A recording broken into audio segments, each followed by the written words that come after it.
Welcome to another episode of Ikezi Talks Sports, where we bring to you the best football banter, tactical analysis, and football content in general, and much more. Today, I'm going to be doing a post-game review for a couple of games. I'm going to be doing a post-game review for the Leeds versus Chelsea game. I'm going to be doing a review for the Liverpool game, and I'm going to be doing for the Arsenal game, right? As an Arsenal fan, I had another successful 8 watch. As you can tell by the smile on my face, Liverpool dropped points. The almighty Chelsea, they lost against Leeds. Who would have thought? And Arsenal, of course, we won our game pretty easy against Brentford at home. Now, let's start with the Chelsea game, right? Team, we went toe-to-toe with Arsenal. Team, if we didn't get a red card, we would have won Arsenal. Team, Maresca is a master tactician, better than Arteta. Team, we are title contenders. Team, this and that. Yeah. As you can see, you guys are not consistent, and I've always said it. I said it in the pre-match review. Chelsea are not consistent. You don't have that level of consistency. Your second team is as good as Nottingham Forest or even Leeds United. I mean, as the results suggest, even Leeds United is better than your second team. And don't come here and be saying, oh, it's Gittins, hey, it's Garnacho. Gittins cost, I think, 50 million plus. It costs a lot of money. Same with Garnacho. All these players that you played in your second team cost a lot of money. So it should not be used as an excuse. Arsenal fans didn't use the fact that we played Nkapie and Mosquera as an excuse for losing that game. Or we didn't lose the game, but we drew the game. It felt like a loss anyways. But I mean, it confirms as my suspicion, which is the fact that Chelsea are inconsistent. That's one. Chelsea are not title contenders. You guys are not all of that. And I did say that red card to Caicedo was going to cost the team. And it was glaring today. Leeds were just going past. Is it Santos and Enzo? And this is not me even trying to big up Caicedo.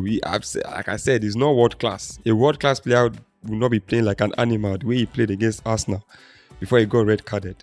Right? He has zero control over his emotions. But let's not make the game about Caicedo. Chelsea, you guys were just not good on the day, honestly. And I want to speak about the mentality of their players as well. When they scored the goal, I think it was Pedro Neto scored the goal to make it 2-1 in the 58th minute against a relegation side. He's celebrating. He's doing like this. Hey, is this the team that wants to win the Champions League? No. Just a team full of little men.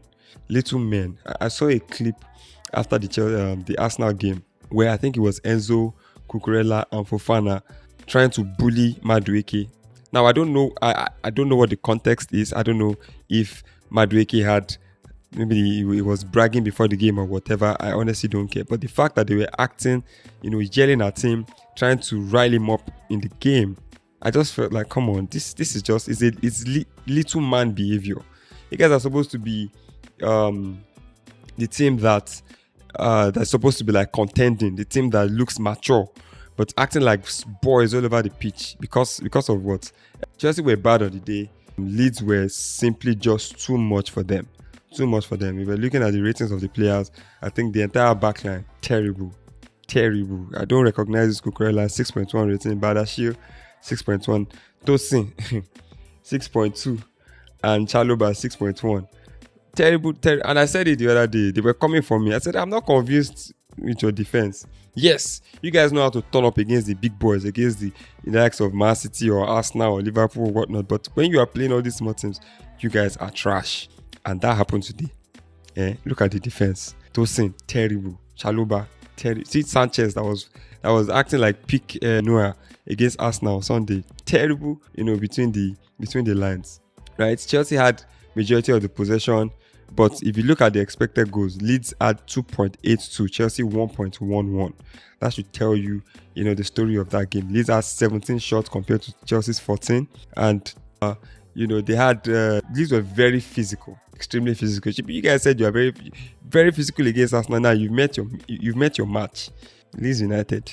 I trashed Leeds United. Was it 4-0 or 5-0? I think it was 3-0. I trashed them.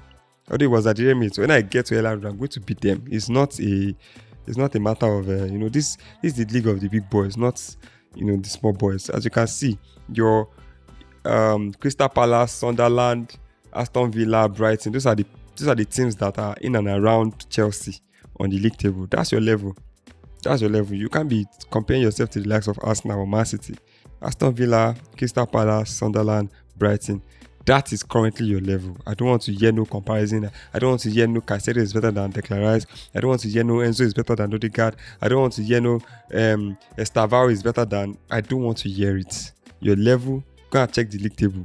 Those are the teams you should be comparing yourself. Go and compare against Ismail Assar of Crystal Palace, or Rogers of Aston Villa, or Oli Watkins, or whoever is at Brighton, Welbeck. So that's enough on Chelsea. Terrible team, small boys, shitty mentality, and that's that about that. Now, moving on to the Liverpool game. See, at this point, they are fast becoming relevant. Honestly, I've not been keeping up with the table because I'm an Arsenal fan. I just check the top 2. Sometimes I check the third just to see who is, Liverpool. I don't even know. I think they are 8th or 9th.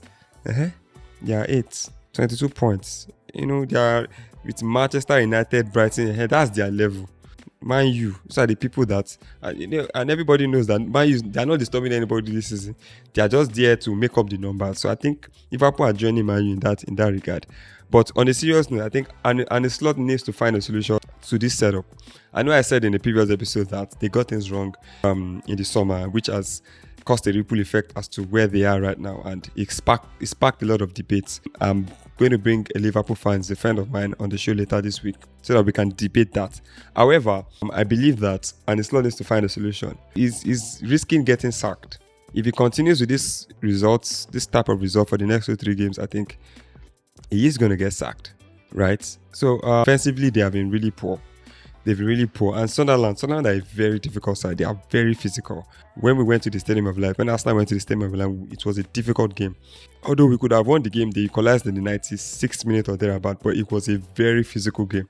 But I'm not surprised with their performance in Anfield today. And honestly, they could have won it at the death. I'm trying to remember his name now. If he could have converted that chance, he rounded Alisson, and it was a great block by Chiesa. Honestly, I would say that Florian Wirtz, I was kind of impressed with his performance today. Salah, I'm not convinced. Honestly, I think Salah needs a break out of the squad, and AFCON cannot come soon enough. Right. My only issue with AFCON is when he goes to AFCON, he's actually going to play. It's not like he's going to be rested or anything. So when he comes back, he might even now be fatigued. But he's out of form, and something needs to happen. I think he needs to be taken out of that team. And I also want to make a mention, Szoboszlai. I think Szoboszlai has been their best player this season. And he needs to be protected. I think, because if anything were to happen to that boy, I think things would be worse off for Liverpool than it currently is. I'm singling out the performers. I think Szoboszlai was okay for me. Gravenberch, I think he was okay. Florian Wirtz was okay. Honestly, the centre backs, I think they were good.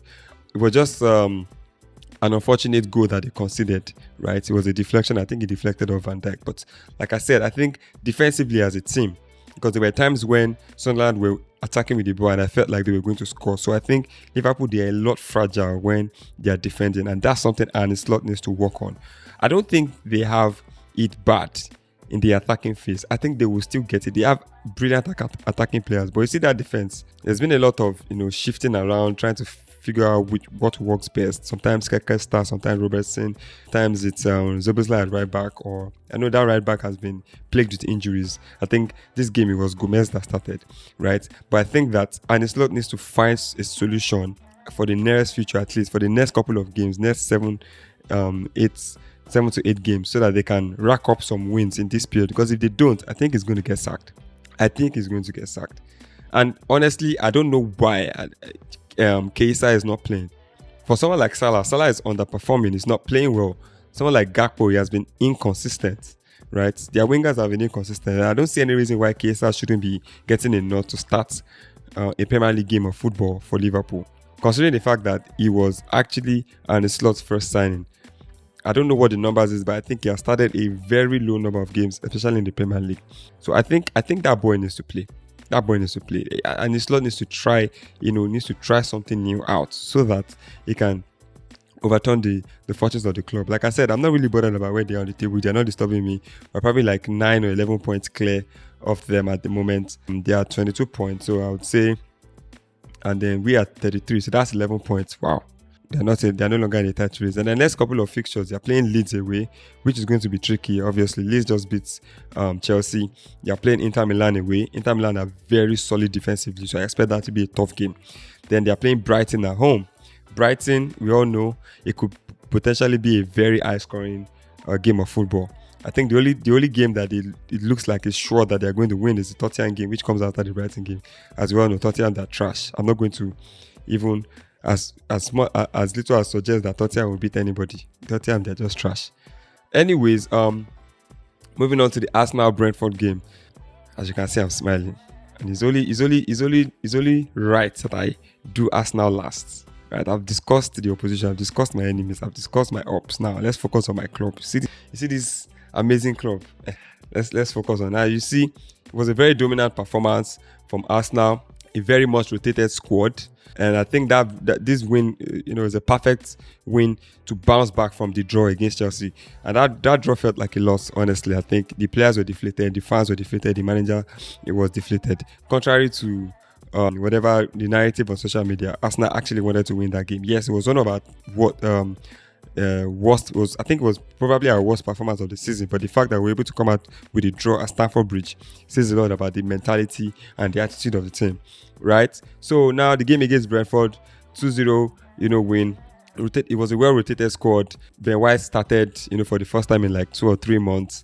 The likes of Madueke was given the nod to start. Odegaard started after a long spell out. I think he was even able to play the entire 90 minutes. Saka was benched.